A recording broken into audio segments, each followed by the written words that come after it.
Take your seats. And those who are outside, please join us as we kickstart the session. So the session on ICT, we're basically trying to look at the topic on ICT being an enabler to development in Africa, and how then we can integrate circularity within ICT, within the different organizations that we have. How can we integrate circularity?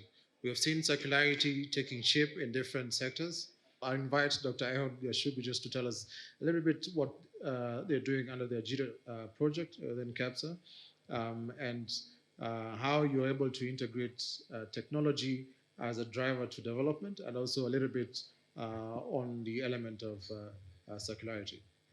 Okay, I will invite you to the. Yeah, thank you very much. So Ajira Digital Project is a program of Government of Kenya, and the overall goal of the program is to make Kenya a leading labor choice destinations for companies globally, but also local companies.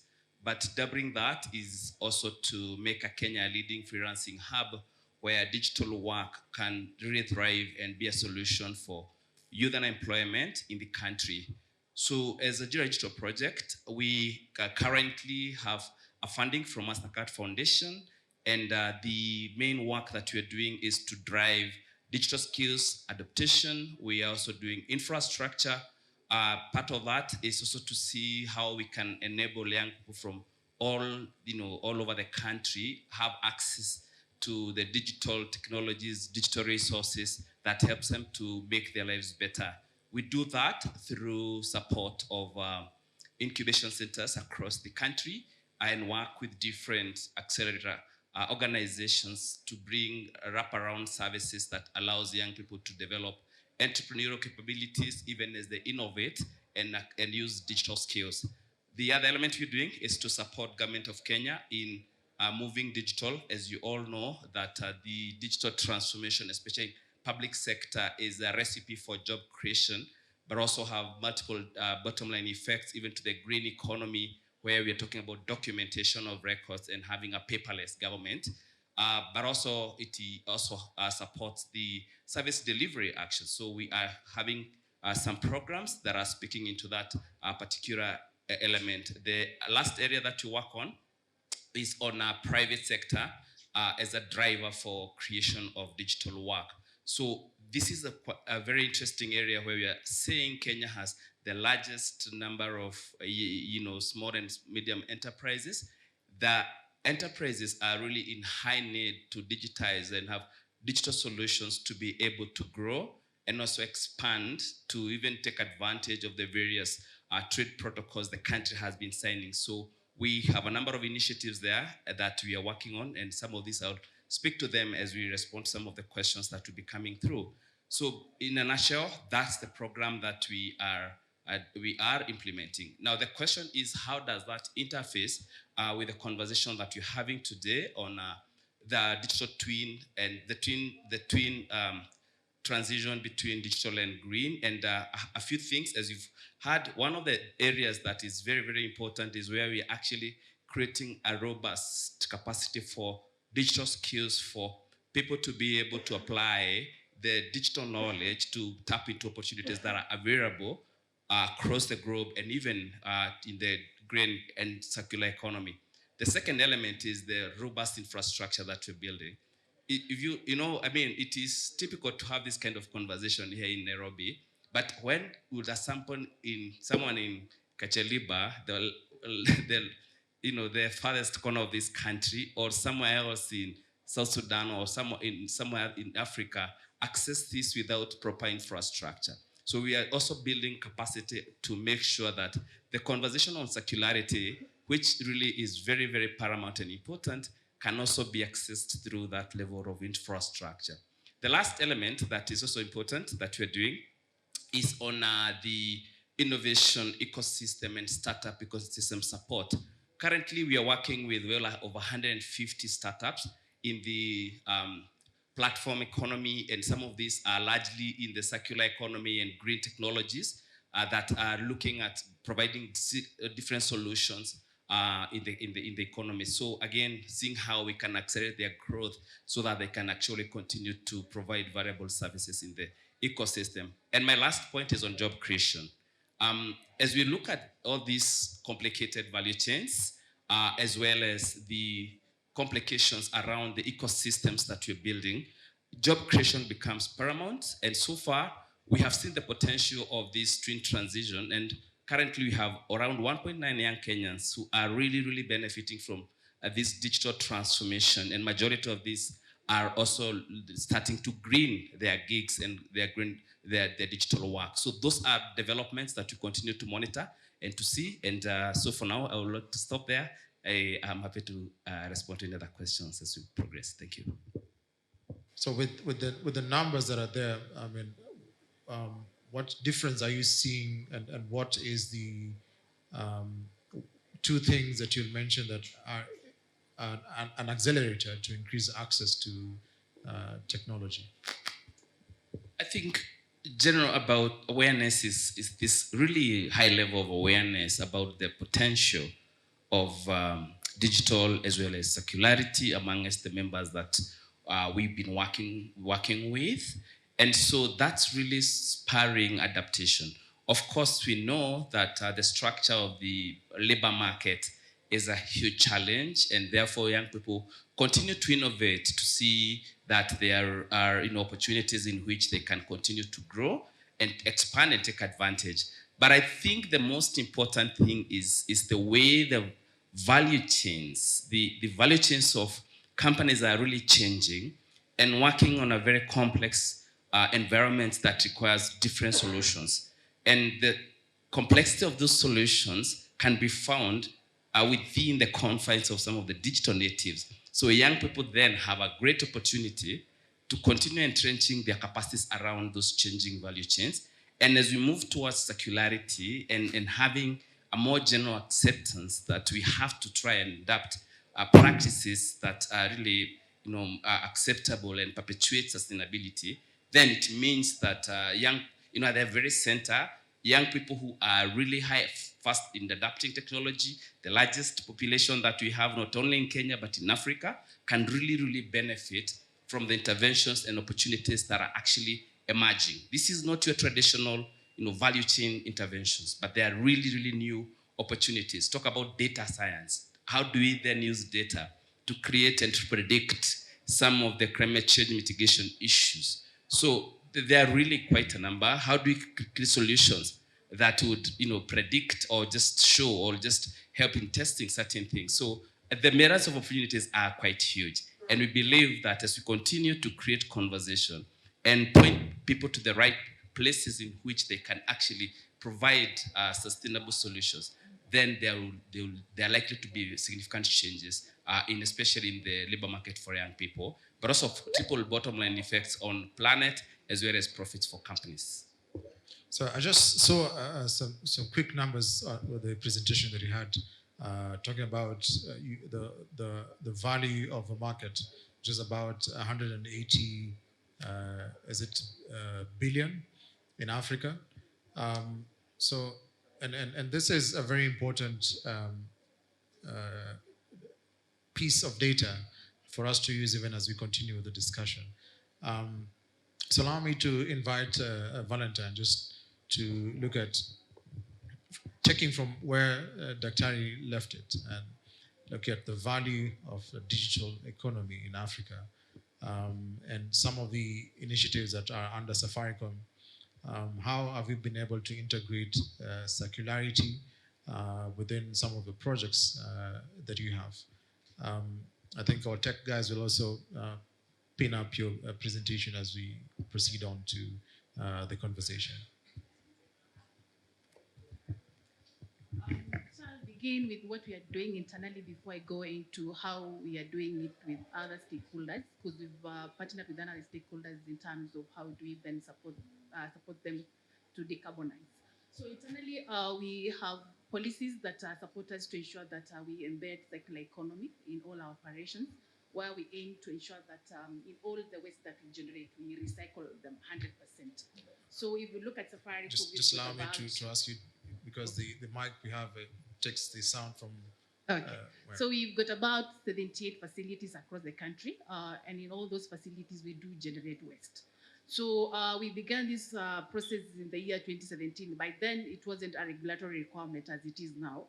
So we took it as a best practice. So what did we do is that we purchased waste bins for the different categories of waste. So we have organic bin, we have plastic bin, and we have the paper bin. So we distributed all that to all the retail shops and onboarded an MR certified waste handler who is able to take our waste, reuse, and recycle. So what we realized along the way was that there was a lot of paperwork when it comes to submission of that data. So we were able to empower our waste handler with phones that they're able to key in the data at the point of the data collection. Then that data is transmitted to us in our central office. So with the data that we get, we are able to analyze the data in terms of how much has been generated in a day and what are the trends like. And based on those trends, then we are able to make some decisions. For example, if there is an upward trend, then it calls for us to take some measures in place for us to ensure that we keep our waste on the decline. So that is what we are doing internally in terms of embedding digitization on waste management. Um, in terms of how are we supporting society to decarbonize, we are working with a number of stakeholders such as Mr. Green and Takataka Nimali on how can we then embed M-Pesa so as to support the circularity of the waste management, say for example, plastic. If, for example, somebody has collected plastic and they would like to take it to, say, for example, Mr. Green, how do you then convert that waste into bonga points or something like that and then get the money in return? So in return, other than getting the money, that the amount of the plastic that you've taken hands you some points, yeah? And you can redeem those points at any retail shop, be it a supermarket or any other shop where you like to shop. So that is what we are doing with Mr. Green, Africa. We're also working with Taka Nimali to see how then, because they have a lot of players in the market who are supporting them to collect waste. They are called waste recyclers or waste aggregators. How can they then use technology to convey information? Say, for example, this is the amount of waste that we've collected and we would like to transmit the same to you, so as to support in the logistical planning. Yeah. So we are developing a system say that these recyclers or waste aggregators can transmit information to their employer, and the employer, based on that, will be able to plan for the payment and also for the collection of the waste. Yeah. Thank you so much. I was also looking at the data that you have in terms of the collection from different facilities. Do you see, what trends do you see in terms of the collection in rural areas and urban areas vis-a-vis how we look at it in terms of penetration of internet in the economy? Because sometimes we assume the penetration is only and use is more in the urban areas. So is there a relationship between the gadgets you do collect and penetration? Okay, so the challenge is this. So we have partnered with We Center here, who are supporting us with take back system for the mobile phones. This is something that we started way back in the year 2012, where we wanted to take responsibility for the end of life for the mobile phones. So when we started, the idea was to take back the mobile phones. But after getting into the business, we realized that everyone was getting us everything electronic waste. But we said, look, of course, we've declared that we would like to take back electronic waste, and therefore we can't refuse to take electronic waste. So we accepted to take everything from the customer. So be it a radio, be it a TV, be it a refrigerator. So since then, to date, we collect everything from the customer. And the issue has been we've not been able to categorize the waste that we get from the customer into the various streams of waste, say, for example, from mobile, from the TVs, from all that. But I think it's a challenge to us to ensure that we get statistics, yeah, so as to take account in terms of how much are we getting back from the customer. Because in a year, for example, Safaricom sells about 1 million mobile phones. But what we get back, we are not able to say now because we've not been able to track and take account take that into account. Okay. Yeah. Thank you so much, Vivian. I mean, just giving us insights on the initiatives you're doing, trying to in, integrate circularity. And of course, we're also seeing this with the new laws that are coming up, especially the extended producer responsibility regulation. It's still a draft, but ideally it basically says that the producer, but I know in this case, you're not really a producer, you're just a distributor. But the brands of those gadgets will be liable post-consumption, meaning after I have used my product and it has gotten to the end of life, when I want to throw it, the brand is still liable for this product post-consumption.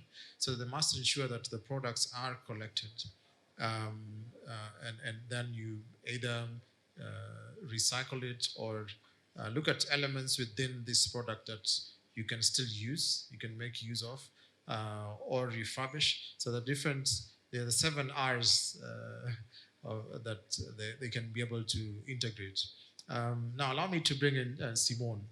You basically mentioned that you cooperate with WeCenter. What is WeCenter? Because when we say WeCenter, we assume that everyone knows what we is, and in people's head, they could be thinking of WE. So WeCenter. So is it WE or what is it? Want me to take? Okay, so WEEE stands for Waste Electrical Electronic Equipment, and that is an international acronym. We managed to pitch that into our name 10 years ago when WeCenter was started. So yeah, that's the we. That's we. And she also brought the element of working together with WeCenter to collect the gadgets. So what does WeCenter actually do in terms of, and how then do you ensure that there is an element of circularity within technology and electronics? I would love to tell you. Can I do my presentation? Sure. Okay, so sustainable electronics. We love these gadgets, right? And we want them to last, but we also want to exchange them. We want to have new items. Oops, that was very quick. And we don't want them to destroy anything, so now you can change. Beep. Beep. No? Yeah. This is what we don't want to see, right? But unfortunately, it's happening. And also when people take care of it in a wrong way and hurt themselves, hurt their community and the environment while at it. Because electronics contain a lot of different elements, chemicals, materials that if they're handled wrong, especially like the heavy metals, it will pollute a lot. So what do? Beep. We have a process where we do collections, awareness creation programs and projects, trainings, and then we have dismantling, resale of components or items, and also remanufacturing, like the batteries you see on this screen, but also some e-waste art projects, which is a tiny piece of what we do, but the map of Kenya there is one example of what you can do.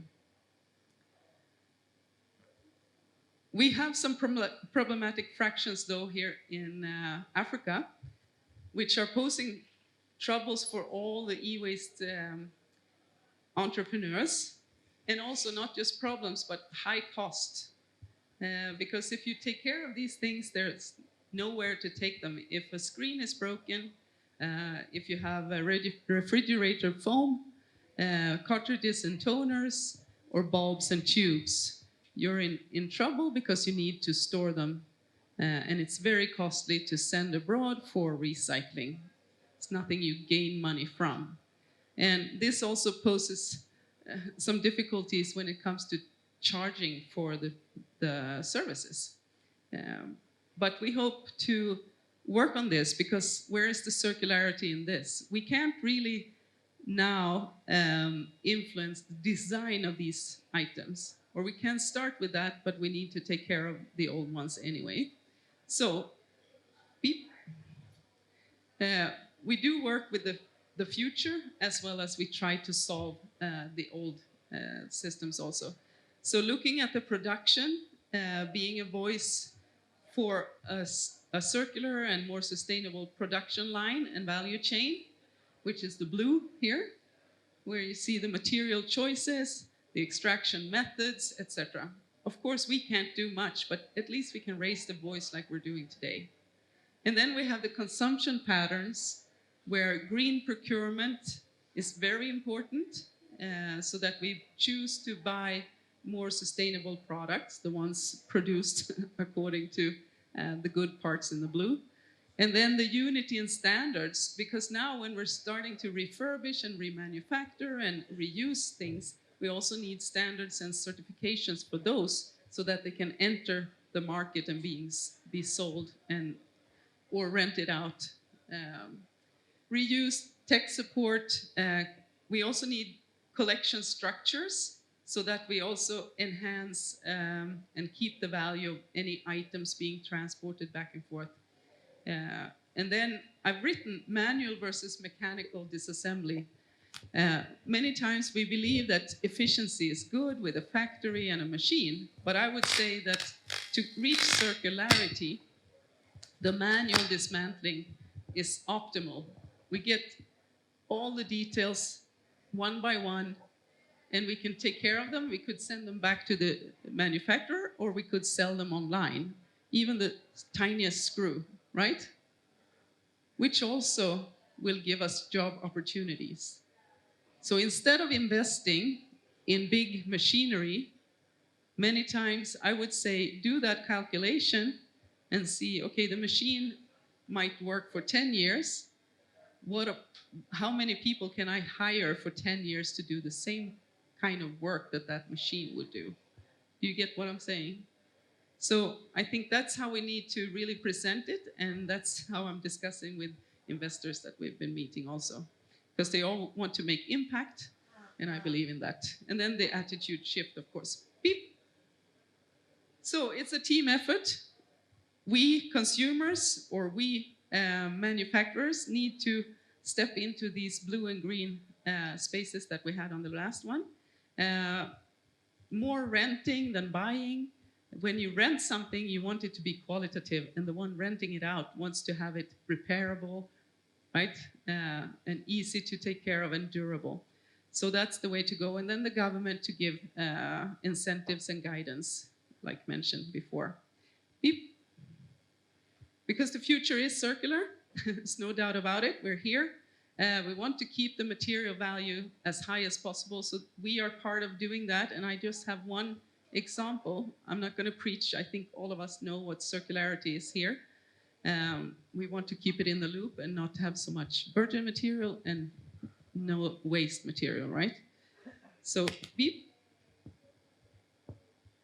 This is one of all the pilots and trials that we're doing together, this time with Revivo Kenya, who are selling spare parts online to technicians across the country. And they reached out to us, and now they are selling refurbished parts also, which is quite groundbreaking. There's a lot of technicians using refurbished parts, don't get me wrong, but being able to order them online, I haven't seen that before happening here.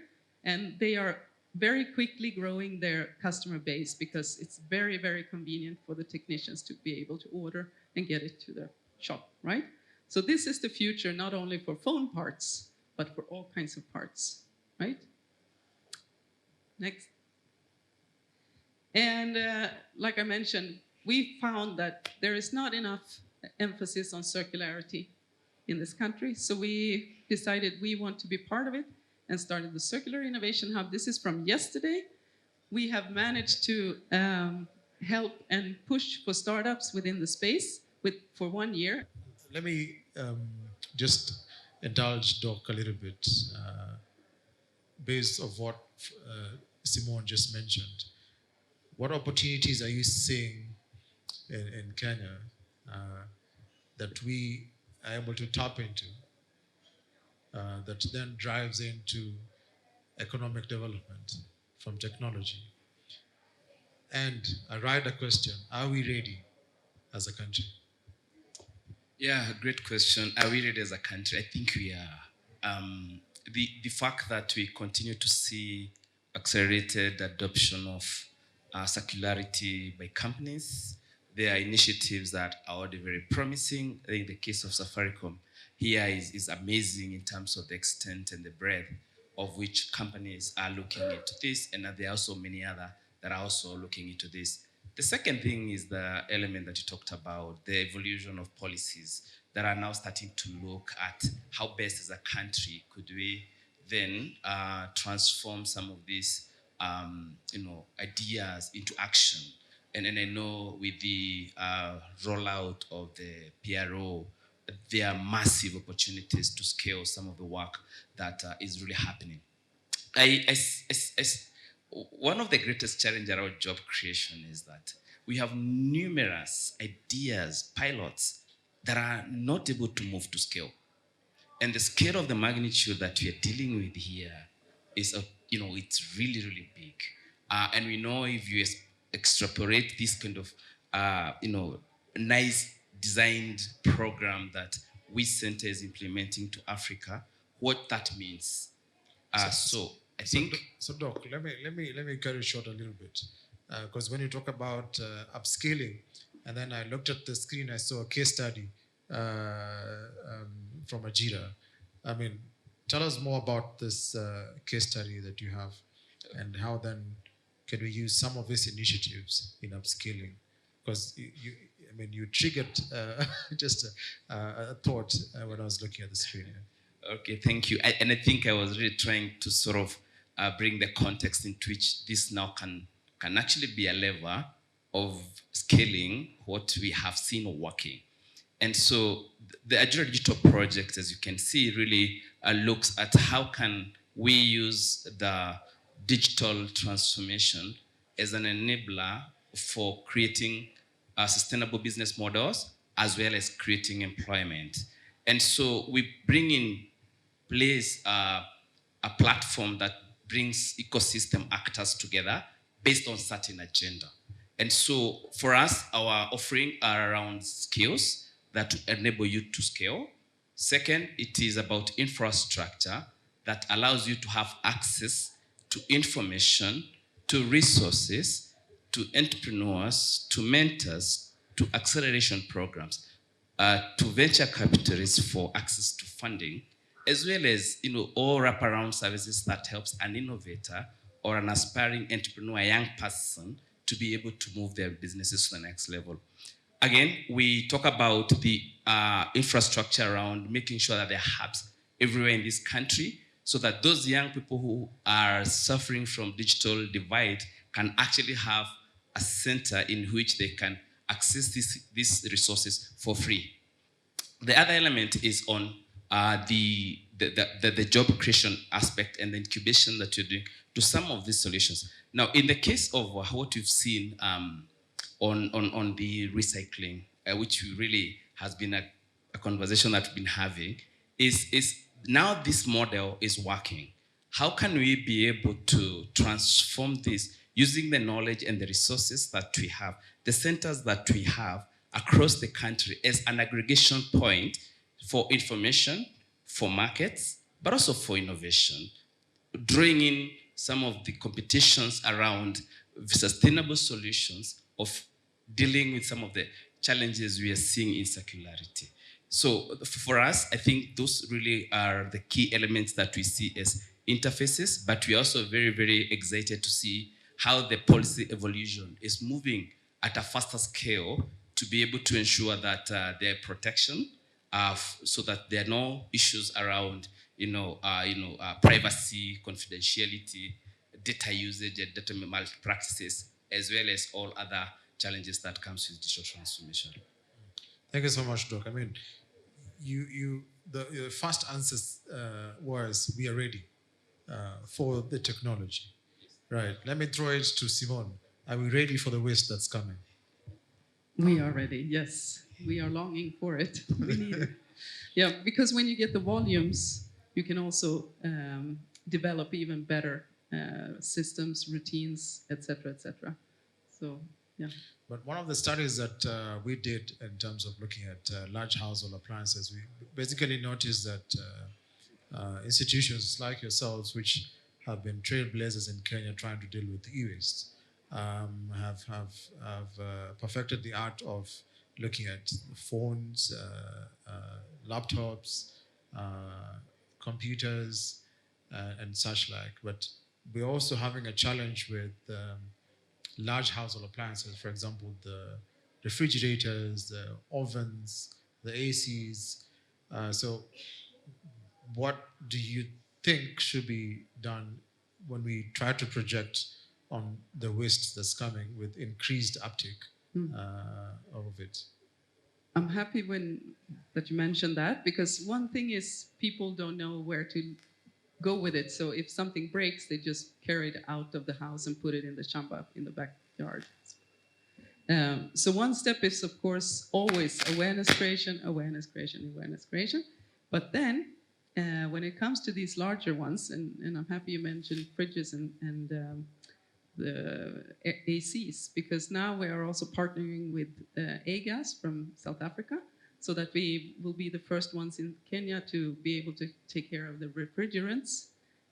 So that is happening now, which means we can start also marketing that in a different way than we have been able to do before. But now fridges are usually used as cupboards if they don't function. But still, we need to take care of them in a safe way. So when they start coming en masse, we will be ready. You know? And so Valentine, you just mentioned that you are collaborating with WeCenter, and you are not specific to just say we want to collect phones alone. You mentioned that you're also trying to collect other e-waste apart from phones, right? Or so, do you see this being one of the things that companies should be able to adopt as a best practice? Speaking of a case study from yourself. With the EPR regulation, I think it should be the way to go for business to embed circularity in their operations. So, for example, I'll give an example of what we are doing currently within Safaricom. We are in a telecommunication business, and we put a lot of base transceiver stations across the country. So realize that in the process of building base transceiver stations, upgrading and decommissioning, there's a lot of electronic waste that come out of that process. If you look at climate change, it's a crisis currently across the globe. And we've told ourselves we need to take the lead and ensure that we are not contributing to the climate change problem. So we've told ourselves we need to embed the in terms of managing our electronic waste coming from the network waste. So what have we said is from the work that we do, be it upgrading or decommissioning a site, if we realize there's an item that can be reused, we reuse within the system. If there's something that can be recycled, then we partner with a NEMA licensed vendor, say for example, WeCenter. And we are looking at the challenge currently is as we try to onboard a recycler or a vendor who's able to manage our network waste, is that we were looking at a vendor who has capacity to auction this particular network equipment across the country. Because sometimes you realize that you import a particular technology, but by the time it gets to Kenya, it's out of date. Yeah, but that technology can be used somewhere else. And you've used money, but you've not been able to utilize. How can you get value out of it? So we wanted to onboard a vendor who is able to have visibility across the globe and get to know who is this particular person who is interested in this particular technology, so that he can sell that technology to that particular person and get money out of it. So we are trying to address climate, but also in terms of cost saving and even getting value out of it is one of the agenda in this particular program. As we wrap up, let me begin with Simone. What do you think are the one thing that you see in Kenya that will create an enabling environment in terms of just catapulting access to technology? I know there are many of them, but you can just pick one in terms of if we were to say to the government, hey, this is one of the things, there are 5 things, but this is one of the things that you can prioritize for the economy and the sector, because the topic of the day we were looking at digital access being a driver to economic growth. Well, we need to continue with the schools because we see so many people who are still digital literacy, they are illiterate.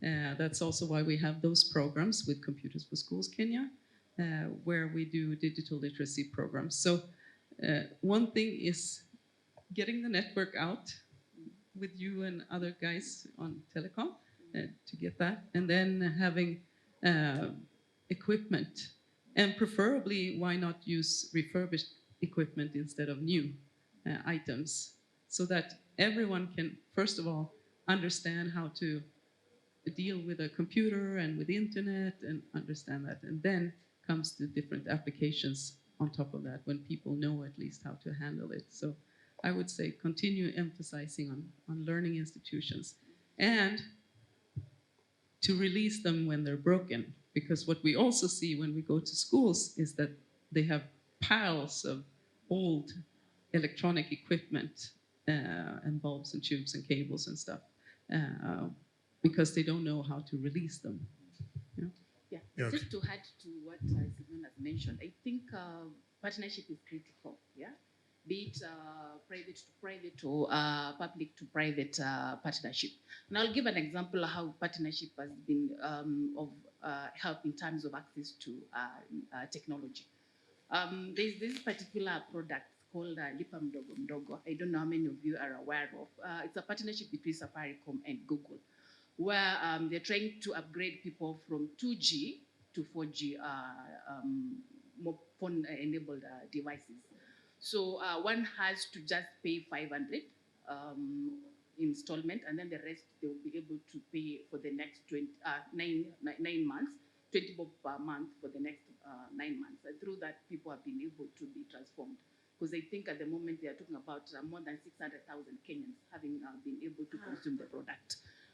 The other partnership that I've seen working very well is the partnership between Safaricom and UNICEF, where they're looking at the marginalized communities or the refugee camps, where they have schools, but the schools are not able to conduct classes, say, for example, virtually. And they've been able to connect those classes to internet, and they're able to now to do the classes virtually.